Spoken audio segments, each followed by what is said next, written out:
90 రోజుల కోర్సు పూర్తి చేస్తే చాలు 100% ప్లేస్మెంట్ సపోర్ట్ తో సాఫ్ట్వేర్ జాబ్ మీ సొంతం. వెంటనే కోడ్ జ్ఞాన్ డెస్టినేషన్ ని సంప్రదించండి.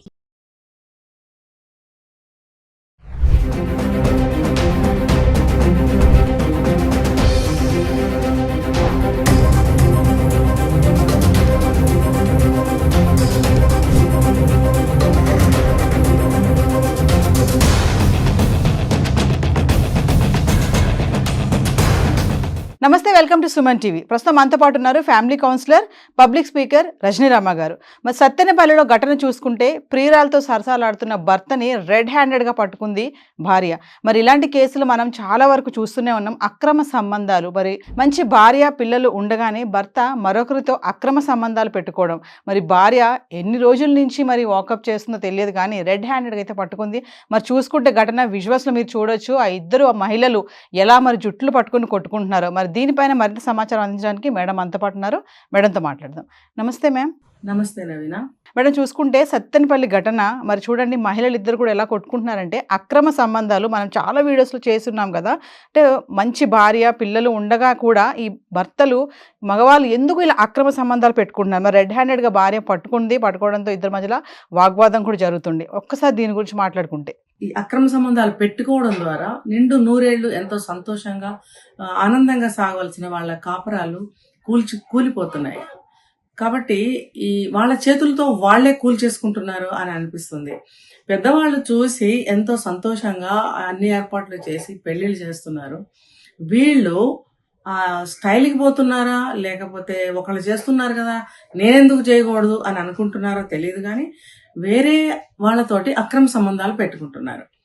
ఇప్పుడు మనం ఒక వీడియోలో చెప్పుకున్నాము ఏంటంటే, ఈ అక్రమ సంబంధాలు ఎప్పుడైతే లీగలైజ్ చేశారో అప్పటి నుంచి ప్రతి ఒక్కళ్ళు అదే బాట పట్టారు. అసలు ఈ అక్రమ సంబంధాలు ఈ లీగలైజ్ ఎందుకు చేశారు, ఎవరికి చేశారు, ఏ పరిస్థితుల్లో దీన్ని చేయవచ్చు, అక్రమ సంబంధం పెట్టుకోవచ్చు అని అన్నారు. ఆ విషయాన్ని ఎవరు కూడా దృష్టిలో ఉంచుకోవట్లేదు. ఇప్పుడు ఈ సత్తెనపల్లి వాసు అనే అబ్బాయి కేసు తీసుకుంటే మనము, ఇతను పెళ్ళై 2 సంవత్సరాలు కాలేదు, ఒక బిడ్డ తండ్రి కూడా అయ్యాడు. ఇతనికి ఎందుకు అక్రమ సంబంధం పెట్టుకోవాల్సి వచ్చింది అని అంటే ఏమీ లేదు, జస్ట్ ఇది ఒక మోజు అంతే. ఎవరో చేశారు మనం చేద్దాం, లేదా అందుబాటులో ఉంది ఒక అట్రాక్షన్. ఇప్పుడు ఇతనికి వివాహం అయింది, ఆ గాయత్రి అనే అమ్మాయికి వివాహం అయి ఉండకపోవచ్చు, అవ్వలేదనే మనకు తెలుస్తుంది. ఇతను రెండో పెళ్లి మళ్ళీ తీసుకెళ్లి పెళ్లి చేసుకున్నాడని చెప్పి మనకు చెప్తున్నారు. అంటే ఆ అమ్మాయి పెళ్లి కాని అమ్మాయి, ఈ అబ్బాయి చూడడానికి బాగున్నాడు. సో ఆ అమ్మాయి అట్రాక్ట్ అయ్యి ఇతన్ని ముగ్గులోకి దించి ఉండొచ్చు. ఇప్పుడు చూడండి, వీళ్ళ తల్లిదండ్రులు ఆ అమ్మాయి మిస్సింగ్ అని చెప్పి పోలీస్ స్టేషన్ లో కేసు పెట్టి అటంతా తిరుగుతూ వెతుకుతుంటే ఈ అమ్మాయి వచ్చి ఇతనితో తిరుగుతుంది. ఇప్పుడు అతను బిజినెస్ పని మీద హైదరాబాద్ రావడము, హైదరాబాద్ లో చుట్టాలమ్మాయి ఒక మోజులో పడడము, ఇదంతా ఆ అమ్మాయి తల్లిదండ్రులకి తెలీదా? ఒక అబ్బాయితో తిరుగుతుంది, ఆ అబ్బాయి ఎప్పుడు వాళ్ళ ఇంటికి రాలేదా? లేకపోతే ఈ అమ్మాయి అసలు ఎక్కడికి వెళ్తుంది, ఒక పెళ్లిగాని అమ్మాయి? ఇదంతా గమనించాల్సిన అవసరం వాళ్ళకు ఉంది కదా.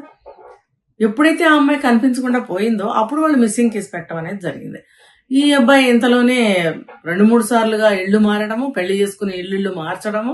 అంటే ఒకే ఊళ్ళో ఉంటూ, అది చిన్న ఊరు కదా, ఈ చిన్న ఊళ్ళలో ఎలాంటి పనులు చేస్తే ఎవరికి తెలియదా, తొందరగానే పట్టుబడతారు. కాబట్టి ఇతను కూడా ఆ విధంగానే పట్టుబడ్డాడు. పట్టుబడినప్పుడు పారిపోయే ప్రయత్నం చేశాడు. అంటే అతను తప్పు చేసిన భావన అతనిలో ఉంది. ఇలా చేయవలసిన అవసరం ఏముంది? చక్కగా పెళ్ళయింది, 2 సంవత్సరాలు వైవాహిక జీవితం ఆనందంగా గడపాల్సిన పరిస్థితి. చక్కగా బిడ్డ పుట్టాడు, చక్కగా ఆనందంగా సంతోషంగా జీవితాన్ని గడపవలసిన సమయం, వయసు. దీన్ని వృధా చేసుకుంటూ ఈ అక్రమ సంబంధాల వైపు పరుగులు పెట్టడం వల్ల ఏం మిగులుతుంది, ఏం ఒరుగుతుంది? ఇప్పుడు ఆ అమ్మాయికి ఇతనికి కలిపి రెడ్ హ్యాండెడ్ గా పట్టుకుని దేహశుద్ధి చేశారు అనంటే ఎంత అవమానం అది. మీరు చేసిన తప్పుని కప్పిపుచ్చుకోవాలని ఎంత ప్రయత్నించినా మరి పట్టుబడ్డారు కదా. మరి అందరూ కలిసి దేహశుద్ధి చేశారు కదా. ఇది బాగుందా? ఇది వాళ్ళు తెలుసుకోవాల్సిన విషయం. అంటే క్షణికమైనటువంటి క్షణికమైన మోజు అని కూడా అనలేము. ఇది అదొక స్టైల్, అదొక ట్రెండ్ అయిపోయింది. ఎందుకు ఇలా చేస్తున్నారో వాళ్ళకే తెలియాలి. తల్లిదండ్రులతో చక్కగా అరేంజ్డ్ మ్యారేజ్ చేయించుకునే వాళ్ళు ఇలా అతను ఒక అమ్మాయితో అక్రమ సంబంధం పెట్టుకోవాలని ఎందుకు అనిపించింది అతనికి? భార్యాభర్తల మధ్యన ఏవో గొడవలు అన్నారు. గొడవలంటే బహుశా అతని క్యారెక్టర్ మంచిది కాకపోవచ్చు. అందుకనే చూడండి, పెళ్ళైన సంవత్సరం లోపలే ఏవో కొన్ని చిన్న చిన్న గొడవలు జరిగాయి అని కూడా మనకి చెప్తున్నారు. సంవత్సరం లోపలే గొడవలు జరిగాయి అని అంటే ఏ విషయంలో జరిగి ఉండొచ్చు? అతను క్యారెక్టర్ సరిగ్గా ఉండి ఉండకపోవచ్చు.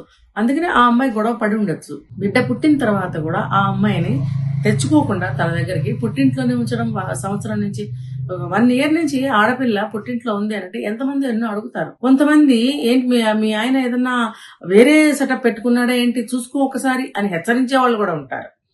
మరి అలాంటప్పుడు ఈ అబ్బాయికి తెలియలేదు. ఎలా అయినా వెతుకుతారు, ఎలా అయినా పట్టుకుంటారు, మమ్మల్ని ఎలా అయినా మాకొక కూర్చోబెట్టి మాకు చెప్తారు, మీరు తప్పు చేశారు, మీరు కలిసి ఉండాలి అనేటువంటి ఒక క్లాస్ అయితే తీసుకుంటారు మాకు. ఇవన్నీ జరుగుతాయి. నేను ఇలా పని చేయకూడదు అనే జ్ఞానం ఆ అబ్బాయికి ఉండాలి. ఇప్పుడు 10 మందిలోనూ అబ్బాయికి పరువు పోయింది, తల్లిదండ్రులకి పరువు పోయింది. ఇప్పుడు ఆ అమ్మాయిని సెటప్ పెట్టుకోవడమే కాకుండా పెళ్లి కూడా చేసుకున్నాడు. పెళ్లి చట్టపరంగా ఎక్కడా లేదు కదా. ఒక భార్య ఉండగా రెండో పెళ్లి చేసుకోవాలనే చట్టం మనకి ఎక్కడా లేదు. లేనప్పుడు అతను ఏ ధైర్యంతో పెళ్లి చేసుకున్నాడు? అసలు ఆ అమ్మాయికి తెలియదా? పెళ్ళైన అబ్బాయి బిడ్డ కూడా పుట్టాడు, నేను అతన్ని లొంగ తీసుకోకూడదు, అతన్ని నా చుట్టూ తిప్పుకోకూడదు, నేను అతని చుట్టూ తిరగకూడదు అనే జ్ఞానం ఆ అమ్మాయికి లేదా? ఆ అమ్మాయి తిరగాలి, పెళ్లి చేసుకోవాలి అంటే ఇంకెవరు కనిపించలేదా? ఎంతమంది లేరు? ఈ పెళ్ళైన అబ్బాయిల వెనక ఎందుకు పడుతున్నారు వీళ్ళు? అంటే అది మోజు అన్నమాట. అందంగా ఉంటే అదొక మోజు, డబ్బు ఉంటే అదొక మోజు. ఎలా ఈ ఆడపిల్లల మనసును ఎందుకు కంట్రోల్ చేసుకోలేకపోతున్నారు? కాబట్టి ఈ సంసారాల్లో దయచేసి ఈ అమ్మాయిలు అనేవాళ్ళు నిప్పులు పోయకండి. మీకు కావాలంటే వేరే బాయ్ ఫ్రెండ్ని వెతుక్కోండి, పెళ్లి చేసుకోండి, మీరు ఆనందంగా ఉండండి. పెళ్ళైన అబ్బాయిల వెనక ఎందుకు పడుతున్నారు? కనీస జ్ఞానం అన్నా ఉండాలి. ఆ తల్లిదండ్రులు కూడా పెళ్లి చేయకుండా అమ్మాయిల్ని ఖాళీగా అలా ఉంచుకోవడం, లేదా ఏదైనా ఉద్యోగం చేసుకోమని చెప్పాలి. అది కాకుండా ఇది కాకుండా ఇంట్లో ఉంటే పిల్లల మైండ్లు చెడిపోయి ఇలాగే ఎవరైనా కనిపిస్తే ఆ ఆకర్షణలో పడిపోవడము. ఆ ఆకర్షణలో పడిపోయినప్పుడు వాళ్ళు ఏం చేస్తున్నారు, ఏం ఆలోచిస్తున్నారు అనే విచక్షణ వాళ్ళకి ఉండదు. అలాగే ఆ అబ్బాయి కూడా ఆ అమ్మాయి మోజులో పడ్డాడు కాబట్టి ఇద్దరికీ కూడా ఆమోదమైంది కాబట్టి మనం ఏం చేసినా పర్వాలేదు అనుకున్నారా, వెళ్ళిపోయారు. ఇప్పుడు ఎంత చెడు జరిగింది. ఇప్పుడు ఆ బిడ్డ తల్లిని ఏం చేయాలనుకుంటున్నాడు? పెళ్ళంటే ఇదేనా? బిడ్డ తండ్రి తల్లిని చేసి ఆ అమ్మాయిని ఏం చేద్దాం అనుకున్నాడు ఈ అబ్బాయి? బంధువులందరూ కలిసి అతనికి కౌన్సిలింగ్ ఇవ్వాలి, జ్ఞానోదయం చేయాలి. మరి ఆల్రెడీ పోలీస్ కేసు అవుతుంది. మరి ఆ అబ్బాయి మారి మళ్ళీ మంచిగా ఆ అమ్మాయిని కాపురానికి తెచ్చుకుని మంచిగా కాపురం చేసుకోవాలని మనం ఆశిద్దాము. ఆ అమ్మాయి కూడా మరి పెళ్లి అయ్యింది అని అంటున్నారు, దాన్ని పోలీస్ కేసు అయింది కాబట్టి దాన్ని ఏదో ఒక విధంగా వాళ్ళు పరిష్కారం చేస్తారు. అది చట్టబద్ధం.